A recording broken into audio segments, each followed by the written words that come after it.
बिस्मिल्लाहिर्रहमानिर्रहीम। मुअज़्ज़िज़ वालिदैन, असातिज़ा कराम और प्यारे बच्चों, अस्सलाम वालेकुम। सबक शुरू करने से पहले चंद हदायत असातिज़ा और वालिदैन के लिए। बच्चे को सबक पढ़ाने से पहले इस बात का तयन कर लें कि आया जो सबक आप बच्चे को पढ़ा रहे हैं वो हासिलात ताल्लुम के ऐन मुताबिक है या नहीं। इस सबक की तकमील के बाद तलबा इस काबिल हो जाएंगे कि वो हरूफ तहजी के अशकाल दुरुस्त बनावट से लिख सकेंगे, अल्फाज के जोड़ तोड़ लिख सकें, हरूफ की मुख्तलिफ अशकाल की सूरत में पूछा गया सवाल समझकर इसका जवाब दे सकें। जी तो प्यारे बच्चों, अब हम आते हैं अपने सबक की तरफ। प्यारे बच्चों, आज हम पढ़ेंगे अपनी उर्दू की किताब का सबक नंबर 9। कल हमने पढ़ा था सबक नंबर 8। आज हम पढ़ेंगे सबक नंबर 9। हाँ तो प्यारे बच्चों, आज हम सबक नंबर 9 में क्या पढ़ेंगे?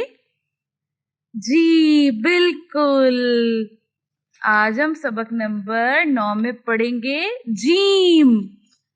जीम जीम, ठीक, वेरी गुड। जीम कैसा होता है? जीम के पेट में एक रोटी, जीम एक रोटी खाता है, ठीक है, वेरी गुड। जीम का पेट होता है गोल सा और उसमें होती है एक रोटी। चलिए प्यारे बच्चों, अब हम पढ़ते हैं कि जीम से क्या क्या बनता है। सब मुझे पहले जीम बोलकर दिखाओ। जीम, वेरी गुड, जीम, ठीक है। अब हम देखते हैं कि जीम से क्या क्या बनता है। जीम से क्या क्या बनता है? सब लोग जीम बोलने की कोशिश करो और सोचो जीम से क्या क्या बनता है। जीम से बनता है, जीम से जलेबी। जलेबी किसको पसंद है? मीठा किस किस को पसंद है?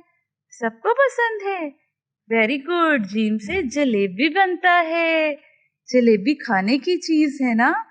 और जीम से क्या बनता है सोचो?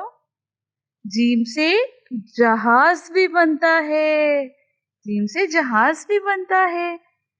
और जीम से क्या बनेगा? जीम से तो जूता भी बनता है, जीम से जग भी बनता है। जी तो आज हम पढ़ते हैं जीम से क्या क्या बनता है।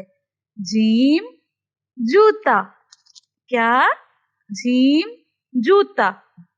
जीम जग, जीम जग। अब हम देखेंगे कि जीम कैसे लिखा जाता है। अच्छा तो बच्चों, अब हम बनाएंगे एक छोटी सी अलिफ नीचे की तरफ। फिर इस अलिफ को हम ले जाएंगे अपनी दाएं हाथ की तरफ खींच के।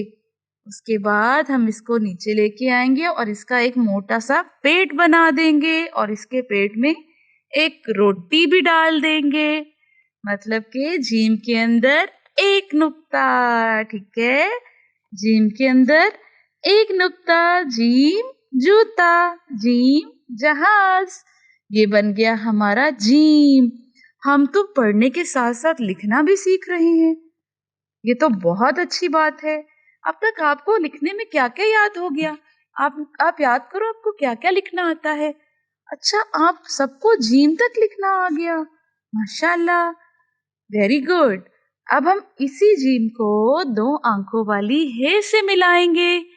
इसी जीम को दो आंखों वाली हे से मिलाएंगे और ये जीम दो आंखों वाली हे से मिलके झ झ की आवाज देगा, वेरी गुड। जब जीम को हे से मिलाएंगे तो झ झ, हे क्लियर होगा, झ सांस की आवाज आएगी हे की, झ झ बन गया। झ से क्या बना? झ झंडा, झ से झंडा, हमारे पाकिस्तान का प्यारा सा झंडा। आपको पता है पाकिस्तान कब बना? वेरी गुड, आपको तो बहुत अच्छी तरह से पता है। 14 अगस्त 1947 को पाकिस्तान बना, माशाल्लाह। अब झ की आवाज से और क्या बनता है? झूला, बिल्कुल, ये तो झूला भी बनता है। झूला झूलना किस किस को अच्छा लगता है? सबको अच्छा लगता है। झूला झूलना तो मुझे भी अच्छा लगता है। आप लोग पार्क जाते हो झूला झूलने? वेरी गुड, बहुत अच्छा। जिम को हे से मिलाएंगे तो ये झ बन गया। तो झंडा, झ झूला। अब हम इसको लिखते हैं। हम ये जिम की छोटी सी शेप बनाएंगे, जिम की आधी शक्ल, और इसको 2 आंखों वाली हे से इस तरह मिला देंगे और इसके नीचे एक नुक्ता, मतलब कि ये बन गया झंडा, झूला। शाबाश। अच्छा बच्चों, अब आप मुझे सोच के बताओ कि जीम से कौन से मशहूर कीड़े का नाम शुरू होता है? जीम से जुगनू। जुगनू, अंधेरे में आपने देखा है जुगनू? अंधेरे में जुगनू की रोशनी होती है और ये बहुत मशहूर कीड़ा है। जीम से जुगनू। प्यारे बच्चों, मुझे उम्मीद है आप सबको पढ़ने में बहुत मजा आ रहा होगा। आज का हमारा सबक मुकम्मल हुआ। अब हम मिलेंगे अपनी उर्दू जमात अव्वल के सबक नंबर 10 के साथ। उस वक्त के लिए मुझे इजाजत दें। अल्लाह हाफिज।